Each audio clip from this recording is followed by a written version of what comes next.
గులాబ్ జామ్ తయారీకి కావాల్సిన పదార్థాలు సిద్ధంగా ఉన్నాయి. సో పెసరపప్పును అయితే మనము నానబెట్టుకోవాలనుకుంటా కదా, ఒక 2 hours చాలా, 2-3 hours 2-3 hours నానబెట్టుకుంటే సరిపోతుంది. సో ఇందులో ఆ టేస్ట్ రావడానికి కోవా కూడా యాడ్ చేసుకుంటున్నాం. సో ఇంకేంటి, అయితే ఏ పప్పులో ఉన్నా కోవా యాడ్ చేసుకుంటే చక్కగా మనం దాంతో గులాబ్ జాములు చేసేసుకోవచ్చు అన్నమాట. సో దీన్ని బట్టి అర్థమవుతుంది నాకు. సో అయితే ముందుగా మనం ఏం చేద్దాము, పప్పుని గ్రైండ్ చేసుకోవాలి. ఓకే, పప్పుని గ్రైండ్ చేసుకుని అంతకంటే ముందు షుగర్ సిరప్ రెడీ చేసేసుకుందామా? Yeah, okay. సేమ్ మనకి గులాబ్ జాము ప్రాసెస్. కొంచెం షుగర్ వేసేసి,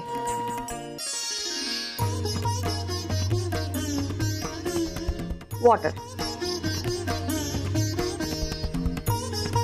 చాలా. సో ఇప్పుడు ఈ షుగర్ సిరప్ దాని పని చేసుకుంటూ ఉంటుంది. ఇలా మనం చేయాల్సింది ఏంటి, గ్రైండ్ చేయాలి. గ్రైండ్ చేసేసుకుందాం. నేను గ్రైండ్ చేసి వస్తాను. పెసరపప్పు ఇది మనకి ఒక 2-3 గంటలు నానబెడితే పెసరపప్పు తొందరగానే మనకి నానుతుంది కాబట్టి తొందరగానే నానిపోతుంది. 2 గంటలు చాలు. నేను వెళ్ళి మిక్సీ పట్టుకుని వచ్చేస్తాను. ఓకే.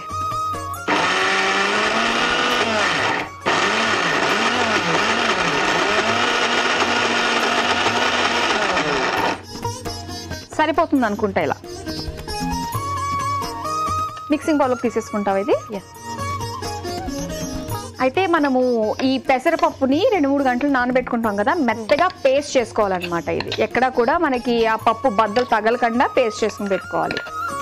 ఓకే, మరి మిక్సీ పట్టుకున్నాం కదా పెసరపప్పు, తర్వాత ఏం చేయాలి? ఇప్పుడు కోవాని ఇందులో మిక్స్ చేయాలి. ఓకే.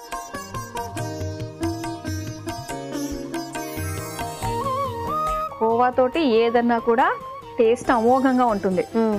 నువ్వేం తింటావు తేజు? స్వీట్స్ తింటావా ఇష్టంగా? హాట్ తింటావా? స్వీటా? అందుకే వాయిస్ అంత స్వీట్ గా ఉంటుందా? సో ఎవరైతే టైం ఒకరు స్వీట్ గా ఉందంటున్నారు అంటే అది మీరే. కానీ చాలా స్వీట్ గా ఉంది నిజంగా, తెలుసా? అంటే నాటుతో కూడిన స్వీట్ అనుకో. జానపదాలకి ఆ మాత్రం ఉండాల్సిందే కదా, మైక్ అవసరం లేదేమో నువ్వు ఎక్కడన్నా స్టేజ్ పర్ఫార్మెన్స్ ఇస్తే. ఎగ్జాక్ట్లీ. సో తేజు, మీ ఫ్యామిలీ విశేషాలు అంటే ఎంతమంది ఉంటారు మీ ఫ్యామిలీలో? ప్రజెంట్ అయితే నేను, మా మమ్మీ, మా డాడీ. మా ఒక్కదానివేనా నువ్వు? అక్కకి మ్యారేజ్ అయిపోయి తను వాళ్ళ ఇంట్లో ఉంటుంది అనమాట. అంటే బేసిక్ గా ఇది మా అక్క త్రూ నుంచి వచ్చింది నాకు. అంటే ఆమె రాసుకొని చిన్న 2 rupees కి బుక్స్ వచ్చేటివి అప్పట్లో, అవి కొనుక్కొని ఆమె దాచుకొని పాడుతుంటే ఆమె ఏం చేస్తే నేను అది చేసేదాన్ని. మా అక్క పాటలు నేర్చుకుంది కానీ నేను కూడా నేర్చుకోవాలని అట్లా అట్లా ఒక కసి మీద పాటలు అనేది నేను బై హార్ట్ చేసేదాన్ని. ఏదైనా వినగానే అట్లా పాడడం అలవాటు. ఇంకా కాలేజ్లో బాగా సపోర్ట్ చేసినారు. ఇంకా అట్లా నేను ఫస్ట్ చాలా బాగా పాడుతుంది ఈ అమ్మాయి అని చెప్పేసి నీకు కాలేజ్ డేస్ లో నువ్వేంటో బయటపడ్డావు, జనానికి తెలిసావు అనమాట. బట్ టీవీలో కనిపించాలి, టీవీలో పాడాలి అన్న ఇంట్రెస్ట్ ఎప్పటి నుంచి బిల్డ్ అయింది? అంటే నాకు ఫ్యామిలీ సపోర్ట్ లేదు ముందు. సో నేను కొంచెం ఫైట్ చేసి, అంటే ఎవరికి ఈ ఫీల్డ్ అనగానే ఒక నెగటివ్ వైబ్ వస్తుంది వాళ్ళకి, ఫ్యామిలీకి బేసిక్ గా. మాది ఇంకా కొంచెం స్ట్రిక్ట్ గా ఉండే. సో మా డాడీ కొద్దిగా, మా మమ్మీ డాడీ కొద్దిగా సపోర్ట్ తోటి కొంచెం టైమింగ్స్ మెయింటైన్ చేసి ఈ ఫీల్డ్ లోకి ఎంటర్ అయినా. మీరు కన్విన్స్ చేసి వచ్చి ఇంకా ఫైనల్లీ టీవీలో ఫస్ట్ ఆహా ఇహి అని ఒక ప్యారడీ సాంగ్స్ ప్రోగ్రామ్ ఉండేది, దాంట్లో పార్టిసిపెంట్ గా చేసిన. తర్వాత వాయిస్ ఆఫ్ తెలంగాణ, ఇట్లా కొన్ని, మళ్ళీ అనూప్ రూబెన్ సార్ దగ్గర కొన్ని మూవీస్ లో కూడా పాడాను అనమాట. ఓకే. ఇంకా ఇప్పుడు ప్రజెంట్ నన్ను జనాలు రిసీవ్ చేసుకుంటుందంటే జానపదం. ఇంకా నేను వేరే పాడతాను కూడా వాళ్ళకి తెలియదు బేసిక్ గా. అంటే నేను పాడిన మూవీస్ కూడా వాళ్ళకి ఏమి తెలియదు, జస్ట్ నేను ఫోక్ పాడతా, అదొక్కటే వాళ్ళకి తెలుసు. కాబట్టి ఈ రోజు ఇక్కడ జానపదంలా నేనున్నా. అవును, జానపద గాయని అంటే తేజప్రియ అన్నది అందరికి తెలుస్తుంది. ఒక పేరు, ఒక రికగ్నైజేషన్ అయితే వచ్చేసింది, తెలంగాణ తేజప్రియ.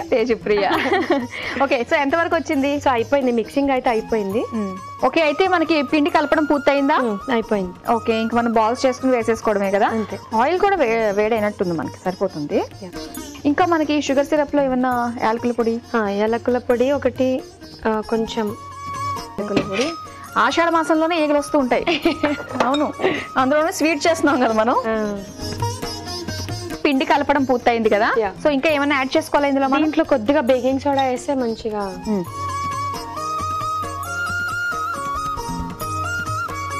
సో ఆడుతూ పాడుతూ పని చేసుకోవాలి కదా, నువ్వు వచ్చావు కాబట్టి జానపద గేయాలి మేము వినాలి. సో నువ్వు చక్కగా చేస్తూ నేను కూడా నీకు హెల్ప్ చేస్తాను అనుకో. ఒక మంచి పాట, ఇంకో జానపద గేయం.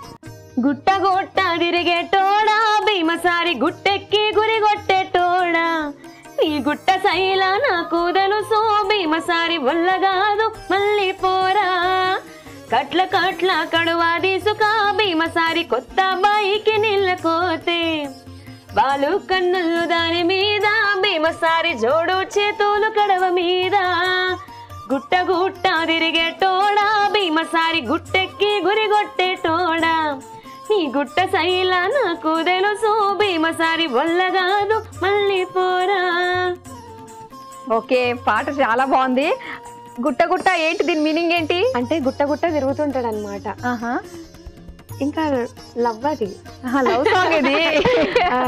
కొంచెం తెలంగాణ అర్థం చేసుకోవాలంటే కథలన్నీ నాకు తెలుసు అన్నట్టు అట్లా లేడీ అంటుంటారనమాట. ఓకే, అయితే మనకి ఇవి వేసుకోవడం పూర్తి అయిపోయింది కదా, ఇవి చేసుకోవడము రౌండ్ గా ఇలా చేసుకోవాలి. ఇది డీప్ ఫ్రై చేసేసుకుందాము మనం. డీప్ ఫ్రై మాత్రం నేనే చేస్తానులే. సో మన ఈ పెసరపప్పు గులాబ్ జాములు రెడీ అయిపోయినాయి. వావ్, చాలా బాగా వచ్చాయి కదా. ఇంకా స్టవ్ ఆఫ్ చేసేసుకోవచ్చు. ఇప్పుడు ఇవి షుగర్ సిరప్ లో మనం వేసేసుకుందాం. సరే బాగా. సో ఇంకా తీసేసుకుందామా ఇవి.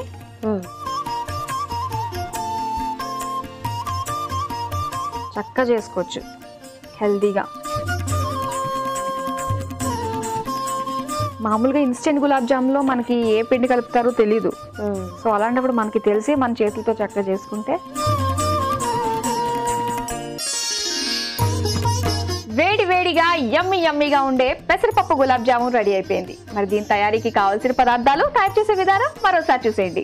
పెసరపప్పు గులాబ్ జామున్ తయారు చేసుకోవడానికి కావాల్సిన పదార్థాలు: పెసరపప్పు 1 cup, khoa 1 cup, baking soda 1/2 teaspoon, నూనె డీప్ ఫ్రై కి సరిపడా, వంట సోడా 1/2 టేబుల్ స్పూన్, పంచదార 1 కప్పు, యాలకుల పొడి 1 టేబుల్ స్పూన్, కుంకుమ పువ్వు 1/2 టేబుల్ స్పూన్. పెసరపప్పు గులాబ్ జామున్ తయారు చేసే విధానం: ముందుగా స్టవ్ ఆన్ చేసి పాన్ లో పంచదార, కొద్దిగా నీళ్లు పోసి యాలకుల పొడి వేసి కరిగించుకోవాలి. ఇప్పుడు ఒక మిక్సీ జార్ లో నానబెట్టిన పెసరపప్పు వేసి మిక్సీ పట్టుకుని ఒక మిక్సింగ్ బౌల్ లోకి తీసుకుని అందులో కోవా, వంట సోడా వేసి చిన్న చిన్న ఉండలుగా చేసుకుని వేడి నూనెలో వేసి డీప్ ఫ్రై చేసుకుని పంచదార పాకంలో వేసి బాగా కలిపి సర్వింగ్ బౌల్ లోకి తీసుకుని సర్వ్ చేసుకుంటే పెసరపప్పు గులాబ్ జామున్ రెడీ.